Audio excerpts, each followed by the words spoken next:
Hello everyone, welcome back to my channel. আজকের রেসিপিতে আমি তৈরি করে দেখাবো নিরামিষ পটল পনিরের রেসিপি। আর এই রেসিপিটা তৈরি করার জন্য সবার প্রথমে আমি এখানে নিয়ে নিয়েছি পটল, যেটাকে পরিষ্কার করে ধুয়ে কেটে নিয়েছি। তোমাদেরকে কাটিং প্রসেসটা একটু দেখিয়ে দিচ্ছি। আমি কিন্তু পটলটাকে পুরোপুরি কাটিনি, দুদিক থেকে সাইড করে একটু কেটে নিলেই হবে, যাতে করে মশলাটা এর ভেতরে ঢুকে যায়। এরপরে সামান্য পরিমাণে নুন, হলুদ আর চিনি দিয়ে আমরা এটাকে ভালো করে মাখিয়ে কিছুক্ষণ রেখে দেবো রেস্টে। মোটামুটি মিনিট 5 পরে আমরা কড়াইয়ে সর্ষের তেল দিয়ে দেবো। তেলটা গরম হয়ে আসলে আমরা পটলগুলোকে একে একে ভেজে নেব। সমস্ত পটলগুলোকে তেলের মধ্যে দিয়ে দিয়েছি। এবারে হালকা নাড়াচাড়া করে পটলগুলোকে ভাজতে বসিয়ে দিয়ে অন্যদিকে একটা মশলার পেস্ট রেডি করে নেব। মশলার জন্য আমি নিয়ে নিয়েছি টমেটো, আদা, লঙ্কা আর জিরে। এবারে এই সমস্ত উপকরণকে ভালো করে ব্লেন্ড করে নিয়ে একটা ফাইন পেস্ট রেডি করে নেব। মশলাও আমাদের তৈরি হয়ে গেল। এবারে আমি এখানে বেশ কিছুটা পনির নিয়ে নিয়েছি, তোমরা দেখতেই পাচ্ছ কতটা পরিমাণে নিয়েছি।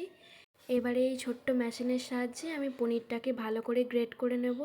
তোমরা পনিরের পরিমাণটা চাইলে কম বেশি করতে পারো। পনিরটা গ্রেট হওয়ার পরে ঠিক এই রকম দেখতে লাগবে, বেশ সুন্দর লাগছে দেখতে। পনিরটা গ্রেট করতে করতে আমাদের মনে পড়লো অন্যদিকে আমি পটলটাও ভাজতে বসিয়ে দিয়েছিলাম। সামান্য একটু নাড়াচাড়া করে দিচ্ছি, তারপরে বাকি পনিরটাও আমি এখানে গ্রেট করে নেব। পুরো পনিরটা গ্রেট করার পর দেখতে পারছো অনেকটাই পনির হয়ে গেছে এখানে। এবারে অন্যদিকে আমাদের পটলটাও দেখে নিচ্ছি।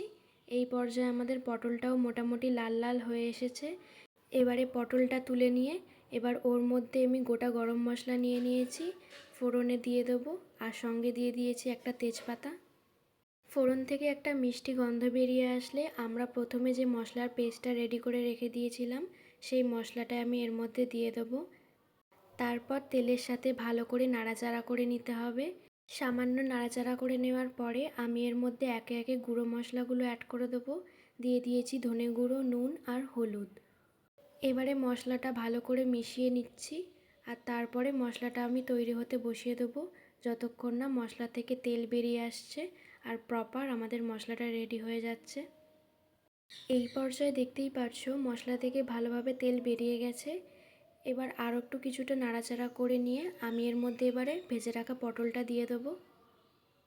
পটলগুলো দেওয়ার পরে মশলার সাথে ভালো করে নাড়াচাড়া করে একটু কষিয়ে নিতে হবে, যাতে করে পটলের সাথে মশলাটা খুব ভালোভাবে লেগে যায়।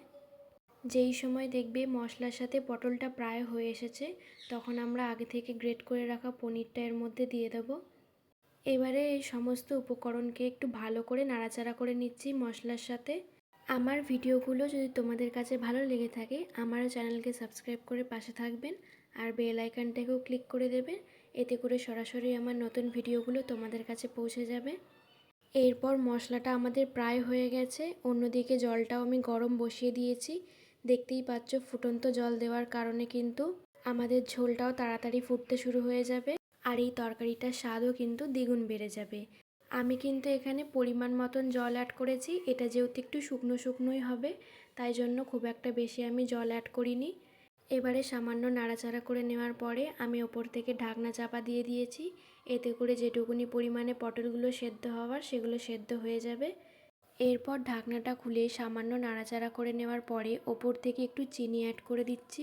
এখানে চিনির পরিমাণটা একটু বুঝে দিতে হবে, যেহেতু আমাদের পটল ভাজার সময় আমাদের চিনি অলরেডি দেওয়া ছিল, তাই এখানে চিনির পরিমাণটা একটু বুঝে দিতে হবে কে কীরকম মিষ্টি পছন্দ করে। তারপর যখন ঝোলটা প্রায় শুকিয়ে আসবে ওপর থেকে গরম মশলা দিয়ে নামিয়ে নিলেই কিন্তু রেডি। আজকের এই নিরামিষ পটল পনিরের রেসিপিটা তোমাদের কাছে কেমন লাগলো আমাকে কিন্তু কমেন্ট করতে একদম ভুলবে না।